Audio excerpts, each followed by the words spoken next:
Okey, baik. Bercakap soal cukai juga penting untuk kita telitikan semenjak 1 Mac lalu cukai perkhidmatan ada peluasan skop, ada peningkatan daripada 6 kepada 8.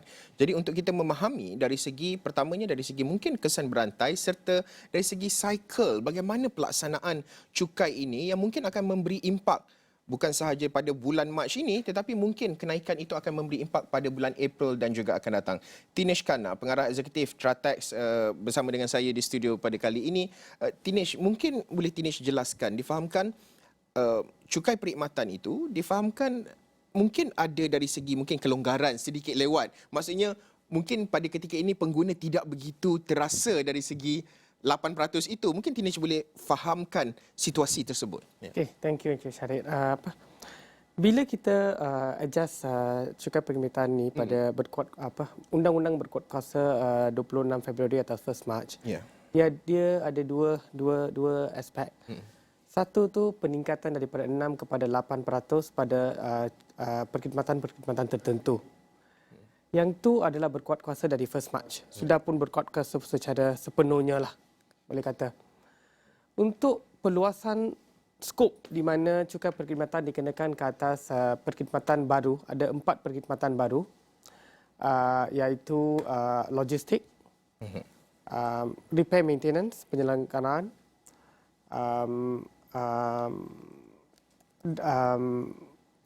karaoke.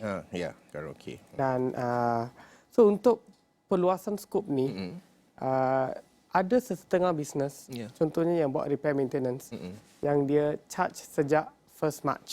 Tapi ada sesetengah bisnes lain yang dia tak charge sejak 1 Mac, dia akan charge sejak 1 April. Ya. Ini bukan bermakna dia naik 2 kali tau, bukan.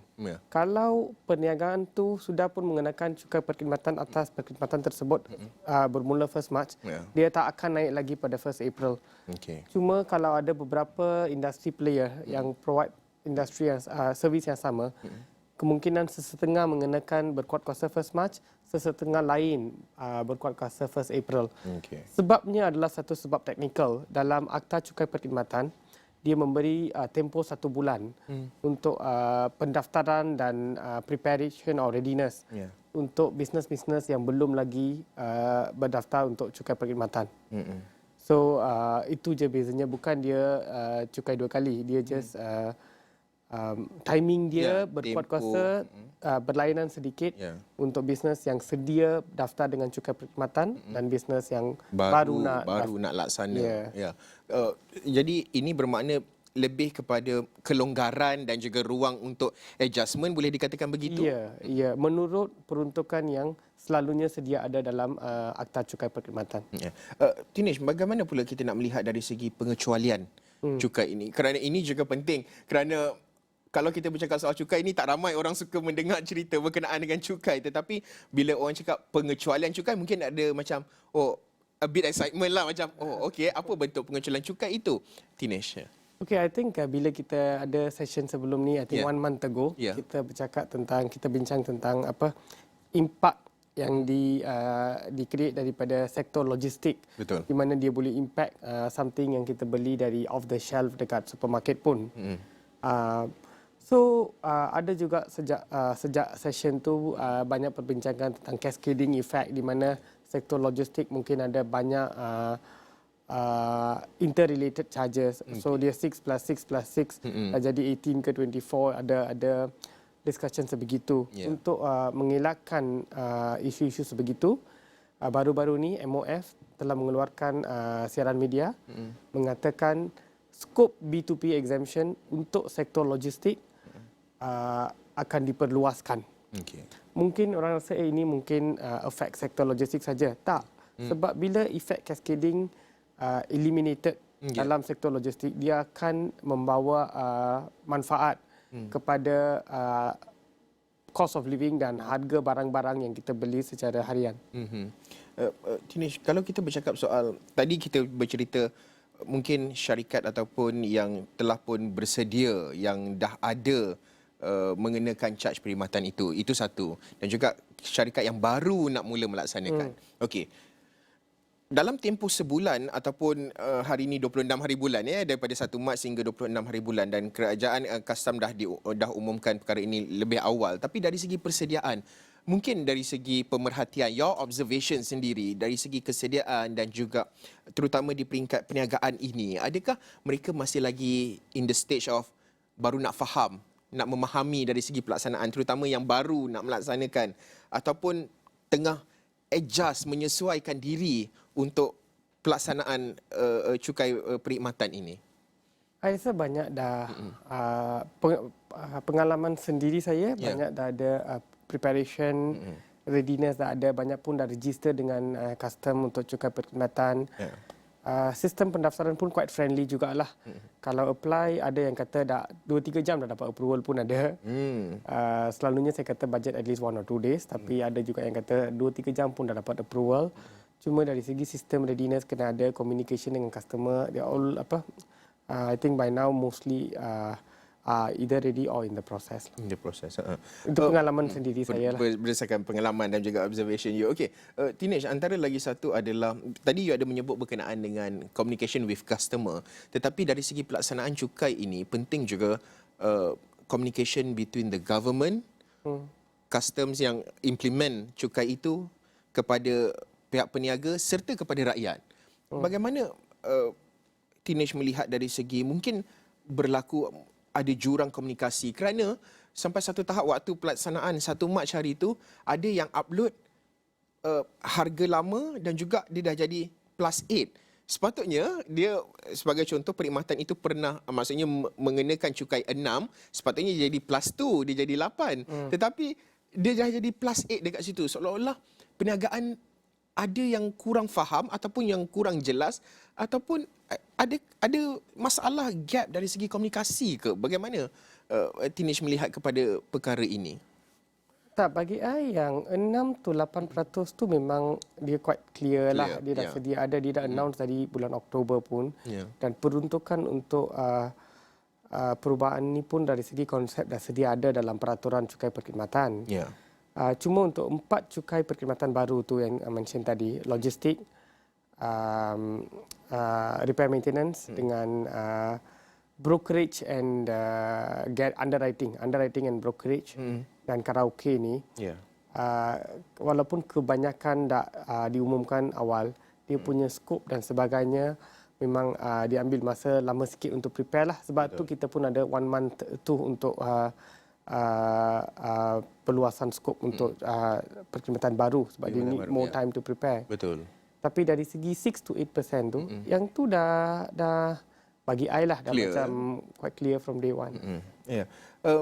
Lagi satu perkara yang menjadi kebimbangan adalah profit sharing, pencatutan ini, apabila mungkin akan ada double charge, ataupun bagaimana nak memastikan bahawa pelaksanaannya itu telus, terutama di peringkat syarikat-syarikat yang selama ini tak pernah, kita bercakap dalam konteks perluasan skop, iaitu syarikat yang tidak pernah melaksanakan sebelum ini tetapi kali ini perlu melaksanakannya. Bagaimana risiko, bagaimana you melihat kepada risiko profit sharing ini? Ada kemungkinan besar untuk berlaku tak kala peningkatan, terutama apabila 1 Mac dan leeway masa yang diberi untuk pelaksanaan sehingga 1 April ini nanti, ada mungkin akan berlaku pencatutan profit sharing, pandangan you? Bagi I, selalunya pendapat I lah. Mungkin ada 1 or 2 yang malafide intention, kita kata tak benar. Tapi kebanyakan bisnes tu bila dia tak faham sesuatu, bila dia doubtful, dia doubtful, dia rasa risky, baru dia adjust the pricing. Tapi di mana itulah saya katakan selalu, but you must understand yang Anti-Profiteering Act tu kita dah ada secara permanent dalam akta kita. Masa GST implement tu kita ada senario orang muffin, dia punya muffin dia 10 sen different, kena penalti dekat court beratus-ratus ribu lah. So itu pun ada 4 jenis muffin, chocolate muffin, vanilla muffin, dia kenakan penalti secara berasingan tahu. So itu yang kata dengan bisnes, bila you tak faham, bila you rasa risky, doubtful, jangan terus adjust the price quote unquote suka hatilah. Get professional advice. Sebab you ingat mungkin adjust price tu nak dia punya intention mungkin dia nak avoidkan kerugian pada masa yang dia tak sure sangat. Tapi bila consumer tengok, consumer ada yang lagi aware. So dia boleh pergi kepada KPDN KK website, KPDN HEK website dan dia boleh complain. Bila dia complain, dia buka kertas siasatan, IP investigation paper. So kalau didakwa, dia punya penalty risk tu Anti-Profiteering Act sehingga RM500,000. Not worth it at all. Untuk setiap SKU for setiap SKU Kalau vanilla cake separate, chocolate cake separate. So imagine you jual 4 jenis panah. 4 IP tahu. 4 kali RM500,000. 4 charge berbeza lah. 4 charge berbeza. So when you in doubt, you don't blindly adjust the price. Dapatkan professional help. Do it the right way lah.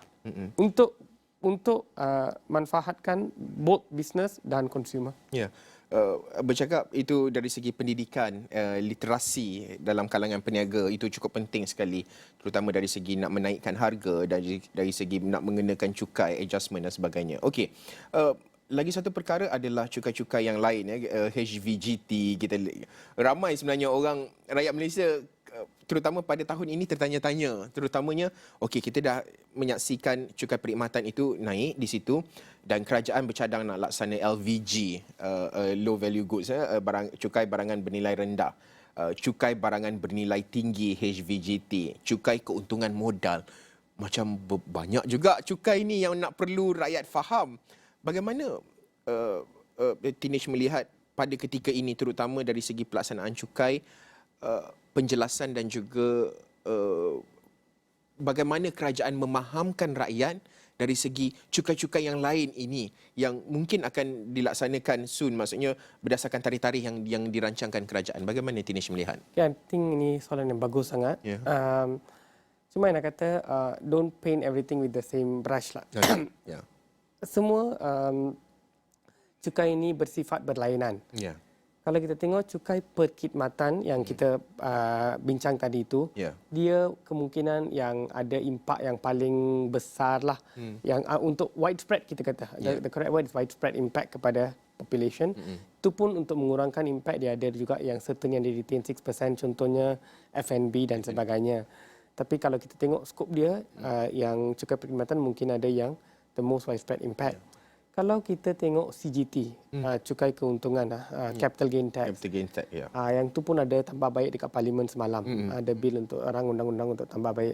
Tapi kalau kita tengok capital gain tax tu, dia tak ada pun impact kepada everyday cost of living, everyday spending dan cost of living. Masyarakat masyarakat terbanyak lah orang tak kata. Dia khusus kepada yang ada untung dari pelaburan. Itu pun dia bagi pengecualian untuk listed shares. So dia memang very targeted on capital gains lah. Lagipun dah lah income ada 24%. So capital gain instead of 24% dia kasih 10%. Ada juga setengah sektor yang diimpak, I tak kata tak ada. Tapi dia tak ada widespread impact lah. Tu I nak clarify CGT. Lepas tu kita kata low value goods. Ada juga orang yang kata Tinesh, B40 ada low value good, T20 ada high value good. Bukan, dia tak macam tu. Low value goods tu is for your online spending, below 500. So kalau kita tengok siapa yang spend a lot on online spending, I tak rasa kebanyakan B40 lah, I rasa kebanyakan M40 dengan T20 lah. So dia and low value goods tax tu itu bukan satu cukai yang baru. Itu mekanisme cukai baru untuk close the gap yang sedia ada in light with rise in e-commerce purchases. So contohnya kita masuk ke kedai, kita beli something, kita ada cukai yang sama dengan online shopping. So bagi I, low value goods tu bukan satu cukai yang baru. Ia mekanisme untuk close the gap. Inline semua country pun buat ni. Semua country pun, Singapore, Australia, semua country pun. So I won't call it yang ini tu yang kata cukai itu bukan hanya untuk mendapatkan revenue untuk government, bukan. Dia ada juga fungsi lain seperti neutrality, protecting local industry dan sebagainya, di mana kerajaan ada responsibility untuk uphold those principle. Yang last sangat tu is high value good. High value good dari segi konsep. Dari segi konsep dia memang bagi saya masuk akal lah. So instead of buat perubahan yang besar, untuk sistem percukaian. Pada masa yang sama ada subsidi rationalisation, very risky. Ya. So kita buat something macam high value good yang sepatutnya dia punya impact tu is only for small group of people lah. Tapi kita kena juga tengok pada skop dan apakah perkara yang dirangkumi, barang-barang yang dirangkumi dalam item tu, skop, ya. dan apakah threshold untuk qualify sebagai luxury atau high value. Ya. Yang tu amat penting lah. Betul. As long as we get that right, dari segi konsep, dia konsep yang timely. Ya. Tapi yang concern banyak orang ada tu, apakah barang-barang yang dirangkumi. Mungkin dia akan impact everyday people ke tak, that everyday spending ke tak. That is the main Threshold concern tu. yang kita kena wait and see lah. Ya, threshold tu sebenarnya penting. Mungkin saya merasakan ianya satu item yang mahal, mungkin orang lain merasakan item itu tidak mahal. So, threshold itu perlu ditetapkan. Dinesh, kita tak banyak masa. Mungkin pada masa-masa akan datang kita akan terus bersiaran dan juga memberi pemahaman kepada mereka di luar sana berkenaan dengan pelaksanaan cukai, implementasi, impaknya serta banyak lagi perkara-perkara yang perlu kita fahami. Dinesh Khanna, Pengarah Eksekutif Tratex, terima kasih kerana sudah hadir ke Astro Awani. Baik, kita nak berhenti rehat seketika.